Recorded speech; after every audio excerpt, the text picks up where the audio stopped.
I hope that you are not too tired to hear and to see the last presentation. I planned two parts. I start with a more analytical part from an art design theoretical and historical perspective.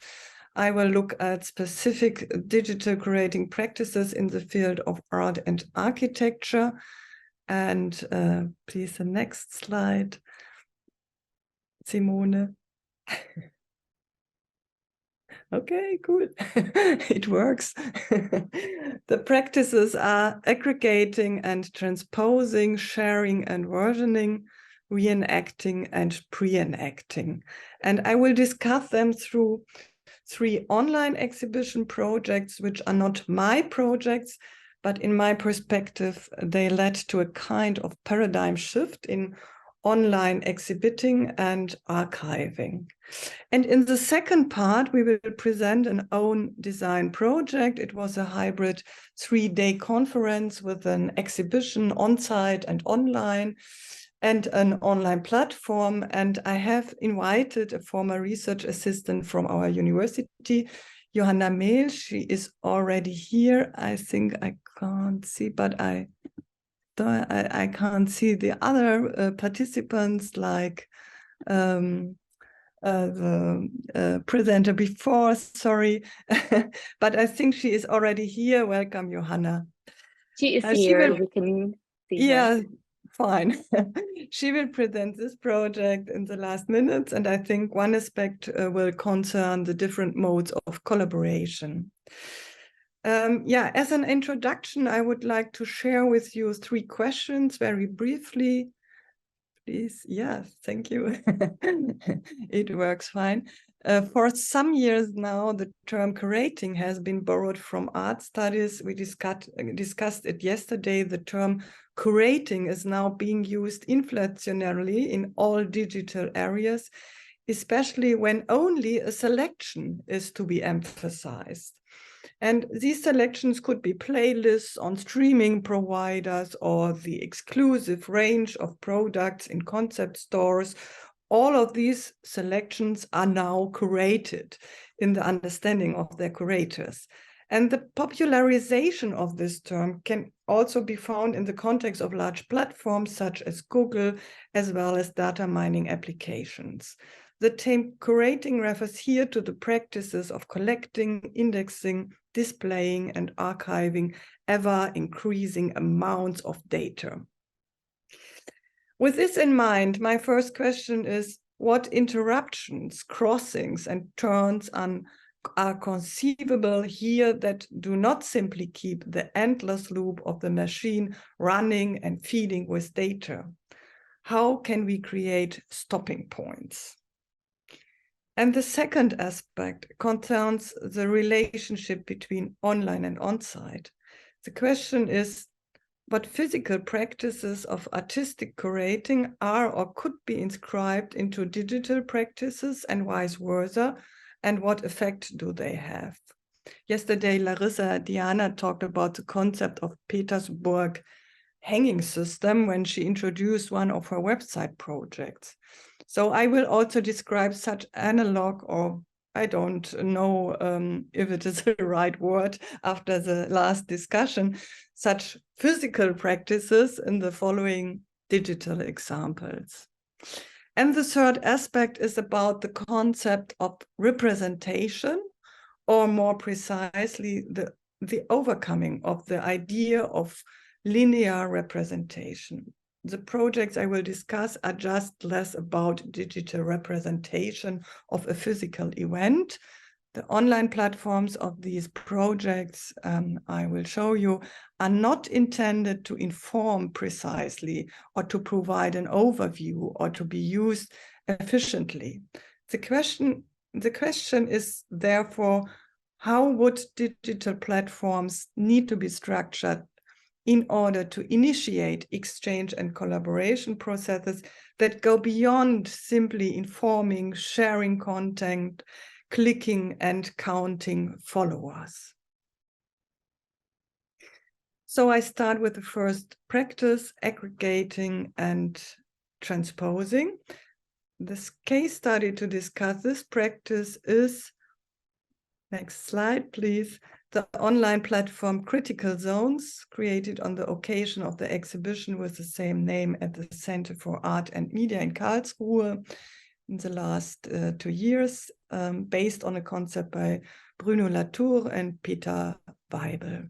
Critical Zones was a physical exhibition and at the same time a digital platform which wanted to explore new modes of coexistence between all forms of life.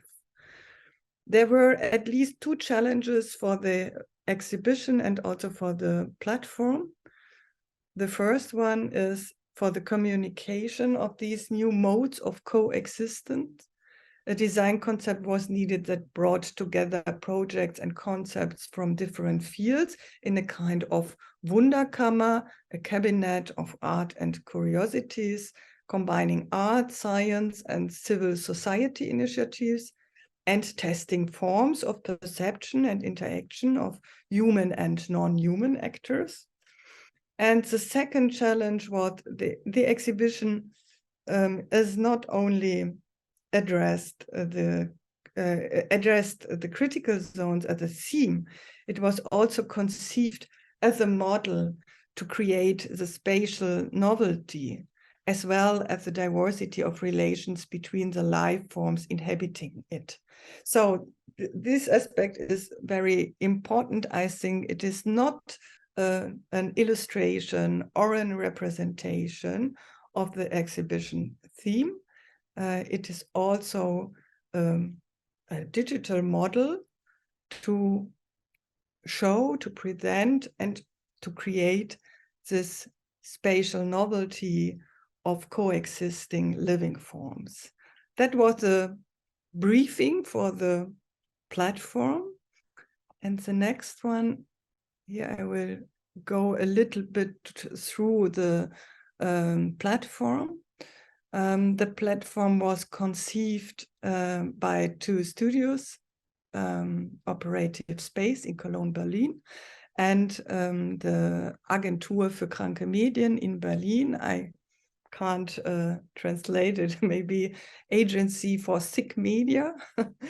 The platform grew during the exhibition. That is important. New artworks and new events are edited. The website responds to visitors and users. It is always changing. So when I look at it for the second or third time, it looks different. And the website in Germany is not the same website as in Mexico or in China, because it reacts to the time difference with different colors and different backgrounds. So you can interact with the website. You can also change the background yourself.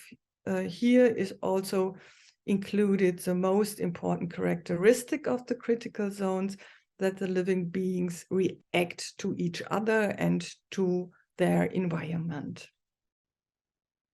The next slide. The website starts with thought-provoking quotes, which are generated again and again, such as here: who are we? What are we? Who and what are we? That is not only human, a quote from Donna Haraway.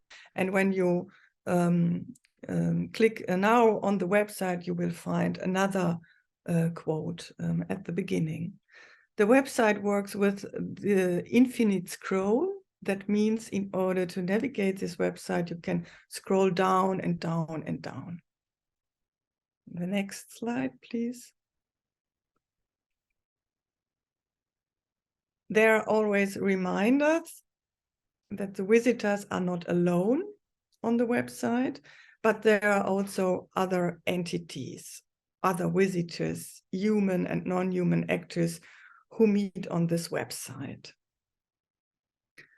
The curators mentioned that they also sometimes surprised by what they meet there, and they also have to learn to interact with the website. So there is a kind of digital and material obstinacy, in German Eigensinnigkeit. Next one, please.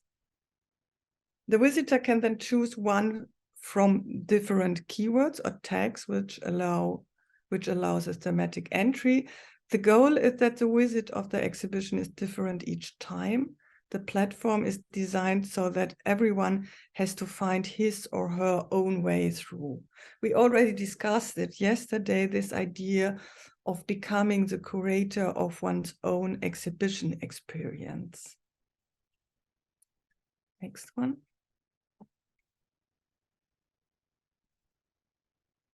A specific principle organizes the image surface of the screen to create a spatial impression. That is the principle of aggregating and overlapping text and image objects. And I think that is a film. When you click again, I think the film will start, I hope. Yeah. So the overlapping surfaces, sharp and unsharp, expand the interface into a seemingly endless layered space. All images and text invite to interaction, especially the blurred images in the background can be called up by clicking, which makes them sharp and pushes them into the foreground. So the film works a little bit bad, but I think you can see what I mean. The practice of scrolling sets the image arrangements themselves in motion. These dynamic and random arrangements make it hard to find a work again that you have seen before. Next one. No, not next one. Please, it's good. No, so I don't know. Yeah, maybe you saw the image at the end of the film, the invitation. So the curators call this dynamic arrangement interface soup.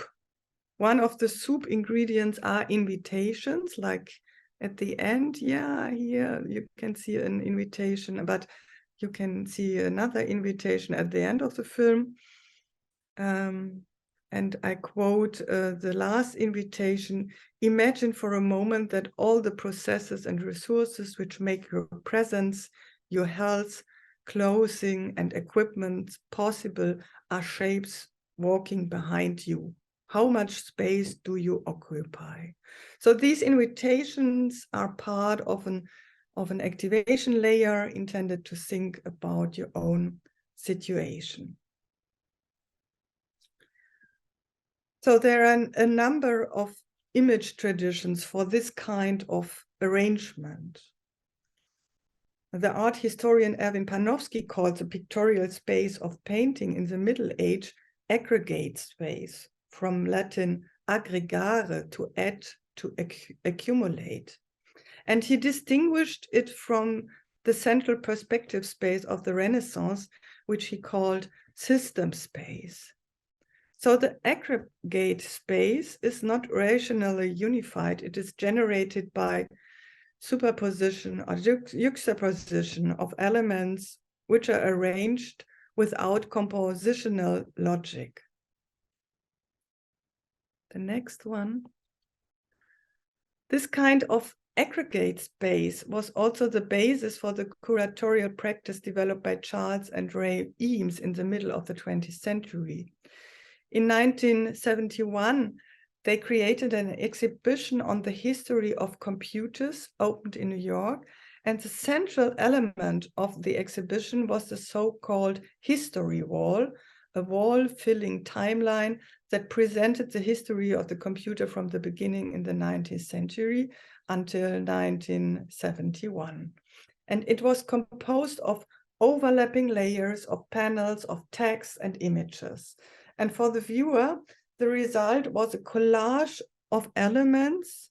Yesterday, we discussed the notion of eclectic assemblage. I would say it's a kind of eclectic assemblage, suspended seemingly in front of one another, presented at different levels, creating optical overlaps. And there is no one dominant viewpoint, like in a system space, as Erwin Panofsky mentioned, the space of Renaissance, a central perspective space of Renaissance.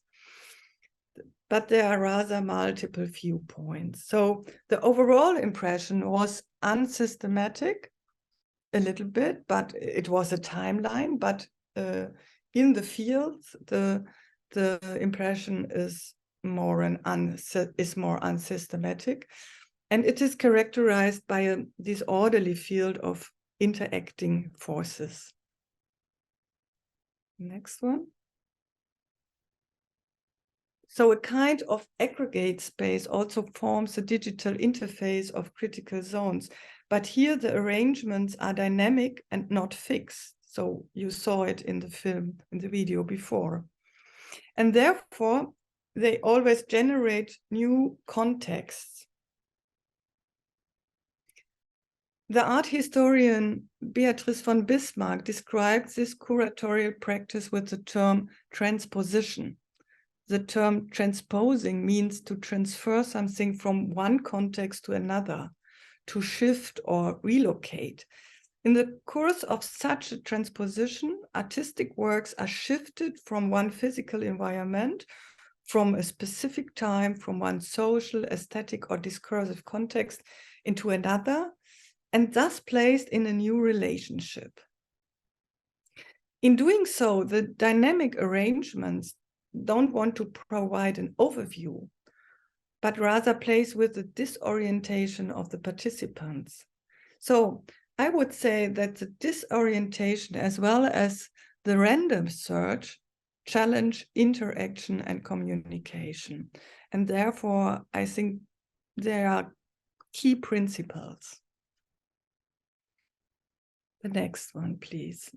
I come to the next communication principles, sharing and versioning, that provokes collaboration of different actors at different levels. So versioning in the context of digital artistic archives and exhibition means that different authors collaborate on shared project in a way that different versions of one artistic project are created. Older versions are not overwritten, but are preserved. So the next example I want to discuss for this practices of sharing and versioning is a dynamic archive developed by Irena Kukric, Andreas Sick, and Dennis Paul from the University of Arts in Bremen. Next one.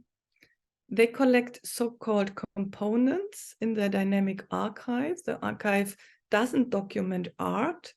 Rather, it is a collection of components. Components in the understanding of the dynamic archive are notation, software patterns, scores, tools, rules, text, principles. Artists and designers share their working methods in order to make these resources available for others to use and further develop. In this respect, the online platform is as much a tool as it is a collection. Next one. The artists enter these methods and processes on digital templates. This can be in form of text, drawings, models, photos and videos, sound, or open source codes. And here you can see an example, the project Street University. These entries are published, dated, and then further developed by other participants of the archive. Next one.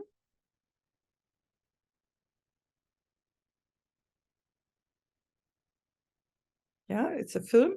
The group Mobile Albania creates performances in urban space. You see here photos with a donkey object made of wood on rolls, and the group drove the artificial donkey through the city of Sinop during the Sinop Biennale in Turkey, which provoked spontaneous assemblies in the urban space. Next one. In this component, the group presents its working method of analogization with an example. The instruction is, I quote, "Instead of asking a digital search machine, one person tries to get an answer to this question in a direct conversation." So this method is intended to create a social practice of local knowledge sharing. So the component Street University has led to various new versions of other participants. One version was the project Temporary Meeting Points, a project experimenting with urban walks. The next one. And please click again, it is also a film. At the beginning of the component, you can read rules which were created to inform the urban walks. And the group took the idea of collective walking through the city from the version before. And the additional idea of the new version was to leave a trace in form of written words at the crossing points of the path. So let me sum up what we've seen. The version system of the dynamic archive goes for a combination of physical artistic working methods and digital archiving and versioning processes.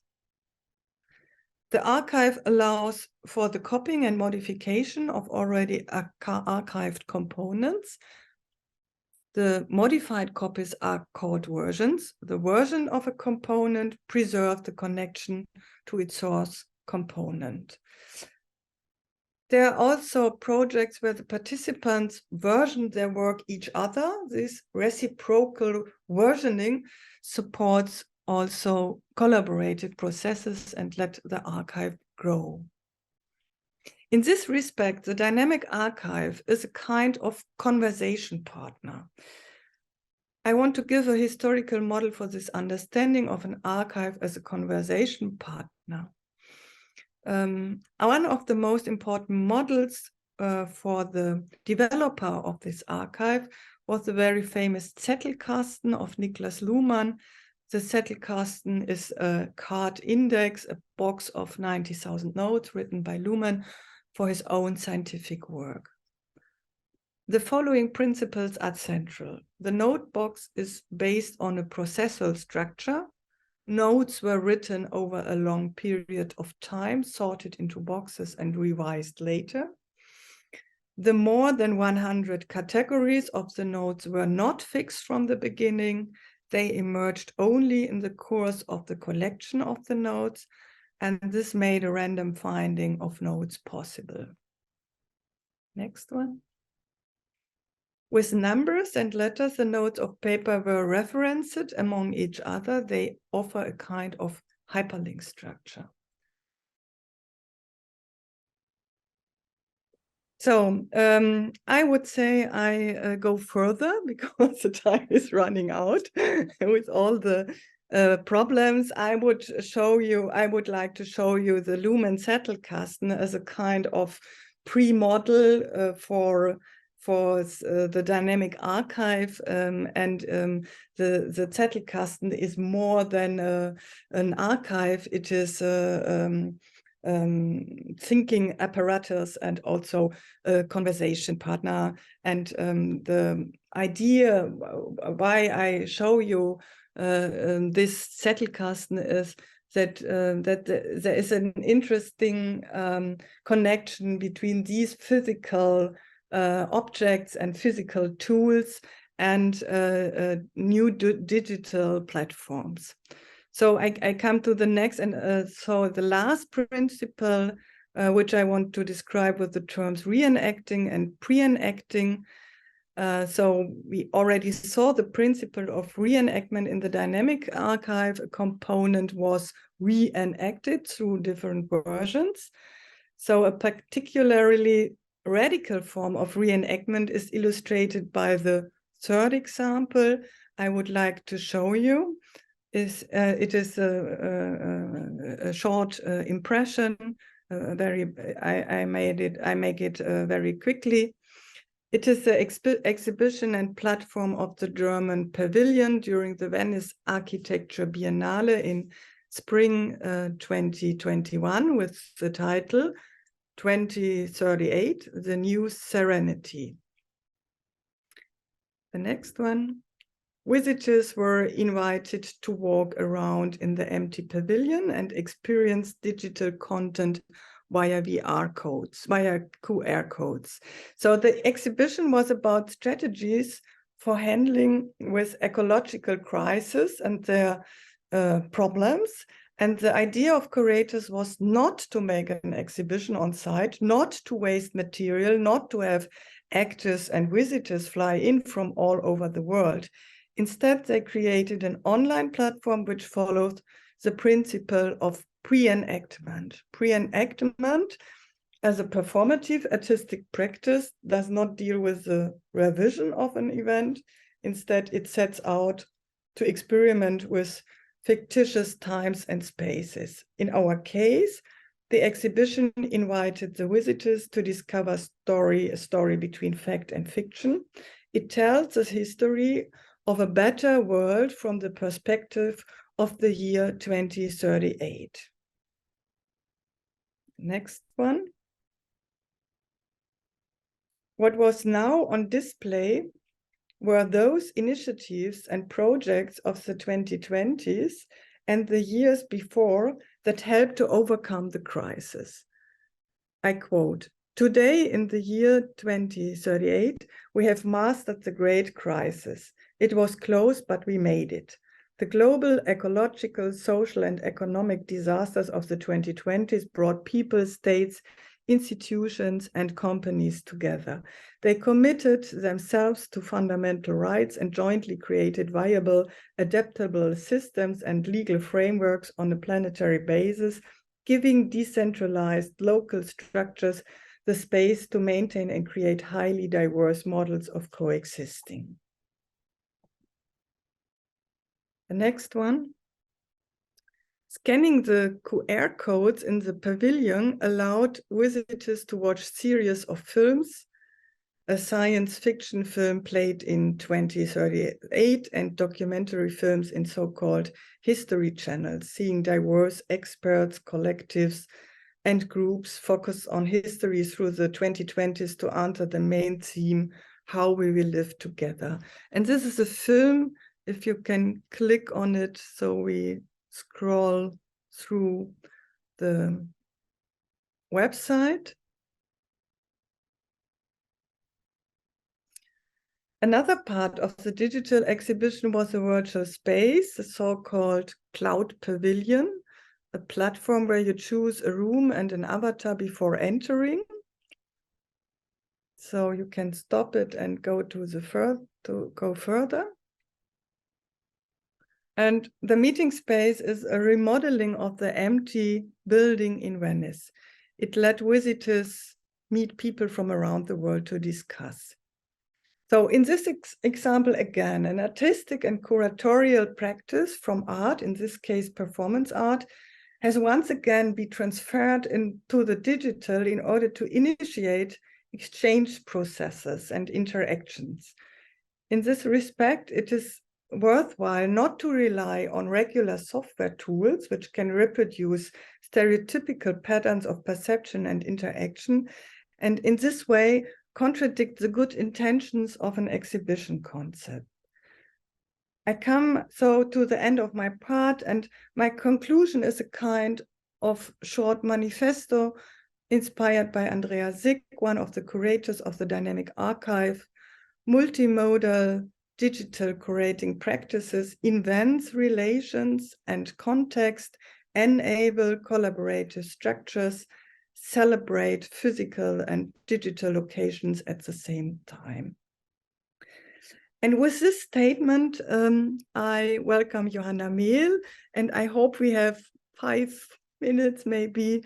As I mentioned before at the beginning, she will present in a few minutes our own project. Hi everyone, I'm Johanna. Very nice to meet you, and I hope you're all doing good.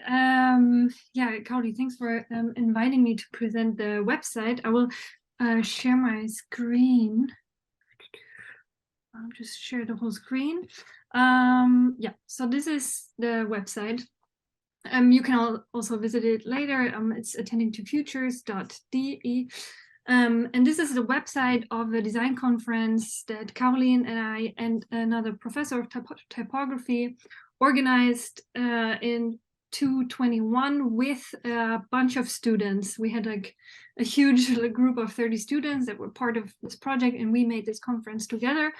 it was a conference on the matters of politics in design, and centered around questions of social justice in design. So, I mean, this is a website for an event, and in many ways, it's just an informative interface. But today, I'm gonna focus on what it is beyond that. So I can tell you a little bit about the process behind it, the infrastructures it relates to, and then the unexpected kind of things that happen with it. I think what is important to know about the website is that it was, the event was hybrid, and it was conceived in like the pandemic, and like in the beginning of the pandemic, when we thought this was going to be like a 3-month thing. The website became a most important point of contact with the people that were gonna speak at the conference, but also visit the conference. So we didn't use anything like printed out. And I don't know what you're doing, but for like graphic designers to do an event and not have a poster, it's weird. Like it doesn't happen. So I guess the core argument, or the core thing I can tell you about the website, is that it's kind of like a carrier bag for a lot of things.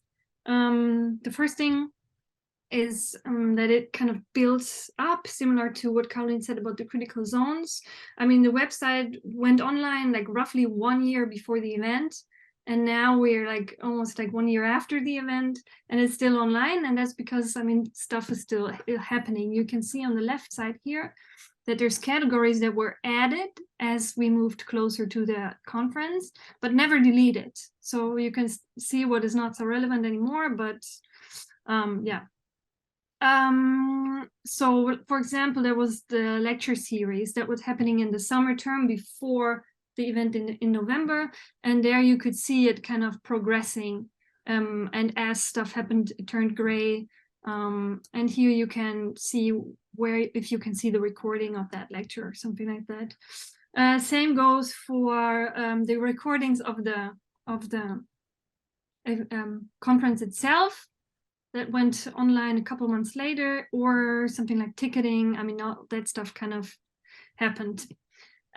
Which leads me to the media infrastructure, how it is a carrier bag and links to different networks of other social media or archival platforms, because we had to kind of think of, okay, so what can we actually do?